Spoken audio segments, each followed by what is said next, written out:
بسم اللہ الرحمن الرحیم۔ محترم ناظرین، آج آپ کے سامنے حضرت مالک بن دینار رحمۃ اللہ علیہ کی توبہ کا سبق آموز واقعہ بیان کرنے جا رہا ہوں۔ مالک بن دینار رحمۃ اللہ علیہ سے ان کی توبہ کا سبب پوچھا گیا تو انہوں نے کہا، میں ایک سپاہی تھا اور شراب کار سیاہ کار تھا۔ میں نے ایک نفیس باندی خریدی اور وہ میرے دل میں خاص مقام کی مالک بن گئی۔ اس سے میری ایک بچی پیدا ہوئی۔ میں اس بچی کو حد سے زیادہ پیار کرتا تھا۔ جب وہ زمین پر گھسیٹ کر چلنے لگی تو میرے دل میں اس کی محبت اور زیادہ بڑھ گئی۔ وہ مجھ سے مانوس ہو گئی اور میں اس کے سامنے جب بھی شراب لا کر رکھتا تو وہ آ کر کھینچا تانی کر کے میرے کپڑوں پر شراب بہا دیتی۔ جب اس بچی کی عمر 2 سال ہو گئی تو وہ مر گئی۔ میرے دل کو اس کے غم نے بیمار کر دیا۔ پھر فرمانے لگے، 15 رمضان کو جمعہ کی رات میں شراب کے نشے میں مدہوش تھا۔ میں نے عشاء کی نماز بھی نہیں پڑھی تھی۔ میں نے خواب میں دیکھا کہ سور پھونکا گیا اور قیامت قائم ہو گئی۔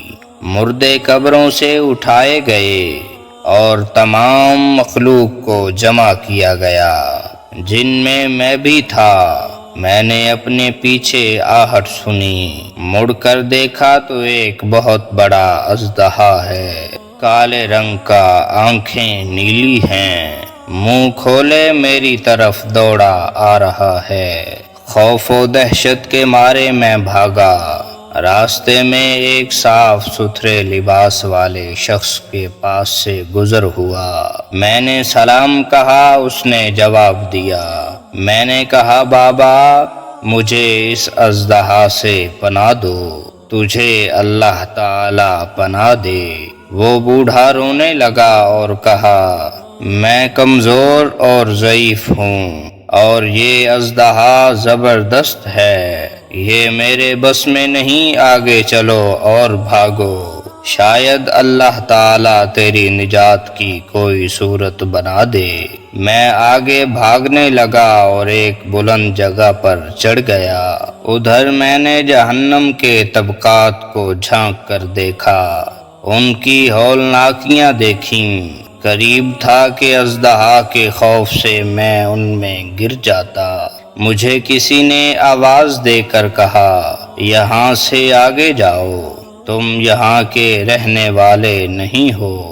میں اس کی بات سے مطمئن ہو گیا اور وہاں سے واپس لوٹا تو اژدہا میرے پیچھے تھا۔ میں پھر دوبارہ اس بوڑھے کے پاس آیا اور کہا، بابا میں نے آپ سے درخواست کی کہ اس اژدہے سے میری جان چھڑاؤ، آپ نے کچھ نہیں کیا۔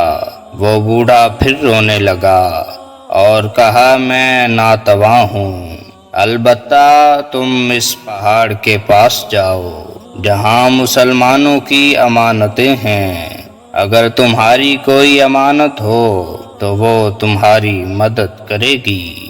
میں نے دیکھا چاندی کا ایک گول پہاڑ ہے اور اس میں جگہ جگہ سوراخ اور روشن دان ہیں اور پردے لٹکے ہوئے ہیں، ہر روشن دان پر سونے کے 2 پٹے ہیں اور ان کے قبضے یاقوت کے ہیں اور آرائش موتیوں کی، ہر پٹے پر ایک ریشمی پردہ ہے۔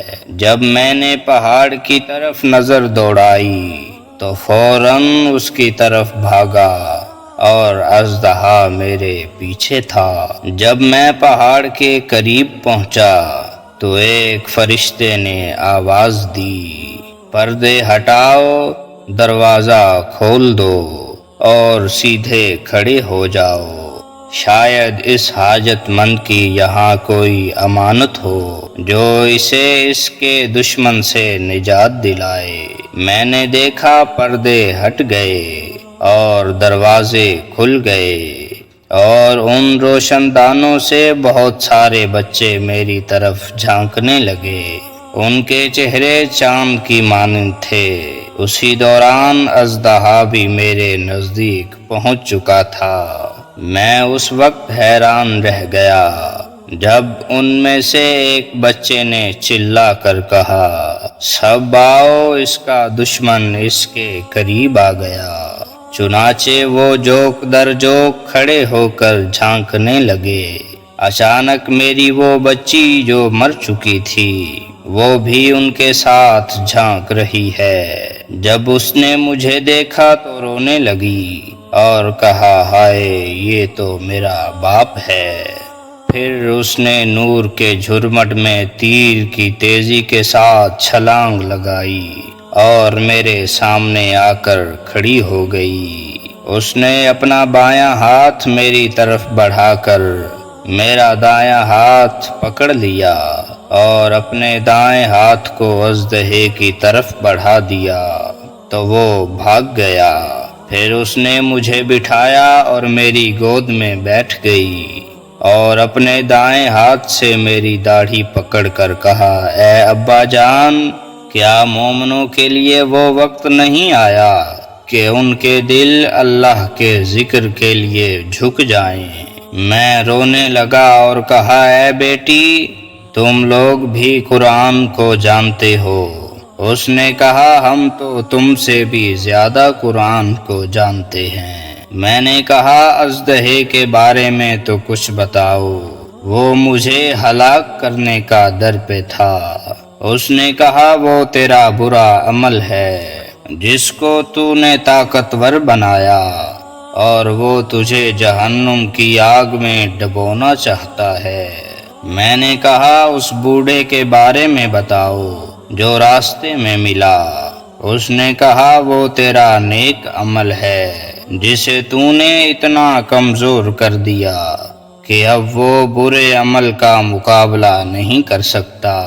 میں نے کہا، اے بیٹی، تم اس پہاڑ میں کیا کرتی ہو؟ اس نے کہا، ہم سب مسلمانوں کے بچے ہیں، ہم یہاں قیامت تک رہیں گے، تمہارے انتظار میں ہیں، جب تم آؤ گے تو ہم تمہاری سفارش کریں گے۔ مالک بن دینار رحمت اللہ علیہ فرماتے ہیں، میں گھبرا کر اٹھا اور اٹھ کر شراب چھوڑ دی اور اس کے جتنے بھی برتن تھے سارے توڑ ڈالے اور اللہ تعالی سے توبہ کی، اور پھر فرمایا، یہ خواب میری توبہ کا سبب بنا۔ معلوم ہوا کہ اولاد اگر بچپن میں فوت ہو جائے تو مایوس نہیں ہونا چاہیے، بلکہ اللہ کی مرضی پر راضی رہنا چاہیے، کیونکہ یہی نابالغ اولاد آخرت میں کام آنے والی ہے، جیسا کہ اس واقعہ سے سبق ملتا ہے۔ اللہ تعالی ہم سب کو عمل کرنے کی توفیق عطا فرمائے، آمین یا رب العالمین۔